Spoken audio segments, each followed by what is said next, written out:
Here's the update on how everything is doing. I am coming to you from the greenhouse because as I was outside right then, it started, I'm going to say pouring a little harder, but it's ice rain and it's really cold. So I'm just going to hang out in the greenhouse.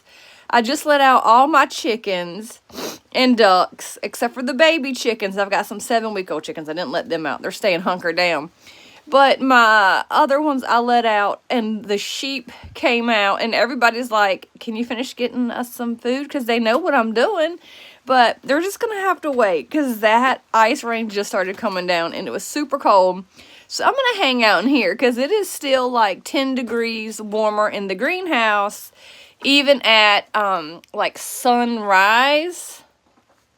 I think that's the right time, in the morning, after being dark all night. It's a little past sunrise, but I don't really know what time to say. Maybe 30 minutes past sunrise, because I came out at sunrise.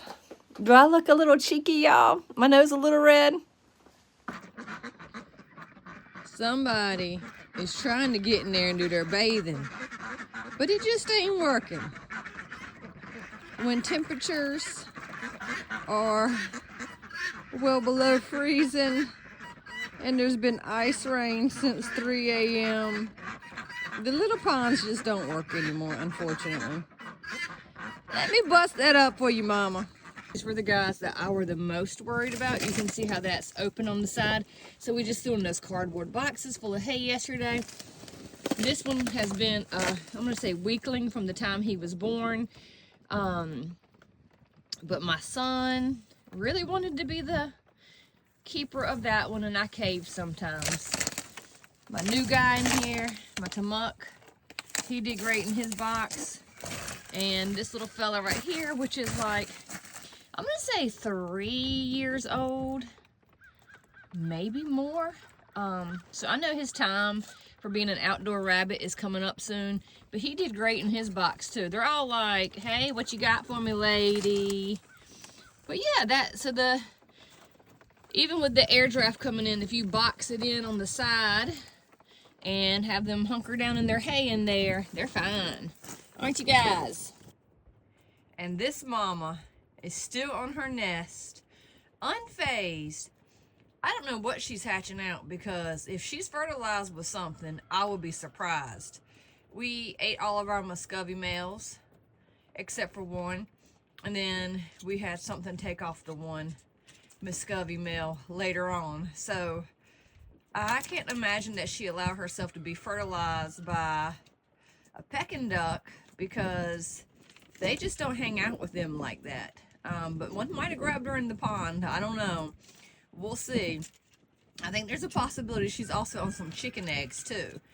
But storm came yesterday. It was getting real cold, and Mama sat right here, hadn't moved, and I'm pretty sure she's been here through the whole night, completely unfazed. Under the shelter, behind one of the rabbit cages. Just as comfy as she can be. Oh, okay, Mama. I'm sorry. I'll leave you alone now, okay? Okay, bye.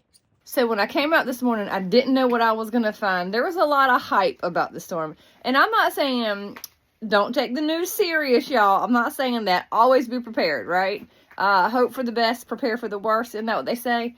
So we did. We prepared. We super hayed everything, super strawed everything.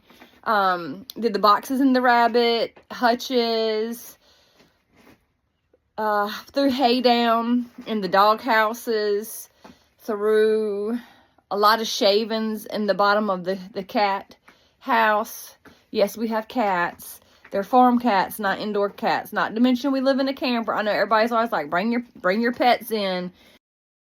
Well, when you live in a little teeny camper and there's not much room, and last couple times you brought the cats in, they shredded stuff in the camper.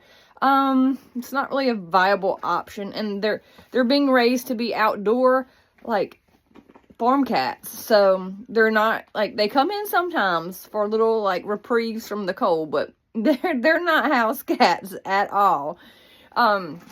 But everybody did good. The only person who almost didn't do good was me when I stepped out on those metal camper steps this morning. Ooh, and then out here, I had a little slide in the ice again.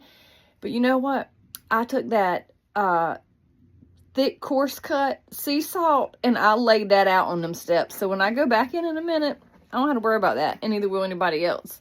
But the ground is really, really slick, especially with my boots on, my ice busting boots, you know. But yeah, everybody did great. And you know, animals, like, I say this, and animals are designed to live in the wild. Like, I'm not saying don't help them out, because if you're taking animals in, you're probably taking them out of their natural environment, right? Like, rabbits should be able to burrow down in the dirt. Well, if they're up in a hutch, they can't do that. So then you have to do, like, the best you can, which is offer them ice. I guess that was like the ice settling as it's warming up outside or something. I'm not sure. But you have to offer them something to be able to do what they do. I mean, because they have the fur and they have the feathers, but naturally they would seek shelter. So you have to offer them the option to do that. But yeah, all the animals did great. So I hope all your farm animals did great too. We have no, we have no heaters back here. We have no electrical anything. So there's nothing running to keep wooders warm. It's the game of bust the ice with the hoe or your foot, depending on what you're busting. And that's also why I let everything out too, because like their little wooders and the coops get frozen, and they're going to be frozen for a while today. So let them out and they can get to the little pool and the little teeny trough that's out there. I did find that the water in the greenhouse worked pretty well too. So I've got this water right here for my rabbits that are over there at the hutch. I left the hoses dripping last night back here. It didn't help. They are frozen. I'm going to insert a picture of what that actually looks like, because the drip froze and it's kind of cool. Like, I kind of want to, I don't know, enter that picture in the fair or something next year. It's a really cool looking winter farm picture. But the dripping water did not work, so now I know. But the ice in the water in the greenhouse, it only iced over maybe, I don't know, 1/8 of an inch. I'm really bad at, like, spatial math, so that could be way off. But I just, portion it to size, whatever. I'd say in the trough and in the pool, the kiddie pool pond for the ducks, was like 1 inch of ice, and this only had like 1/8 of an ice. So it froze a lot less in the greenhouse. So that's something y'all can do too, right? Like store 5-gallon buckets in the greenhouse. So I've got water for all my rabbits. And it sounds like that freezing ice has slowed down a lot. I hear it out there, but it's not coming down anymore. So it looks like it's time for me to go get digging in some hay. Bye guys, stay warm.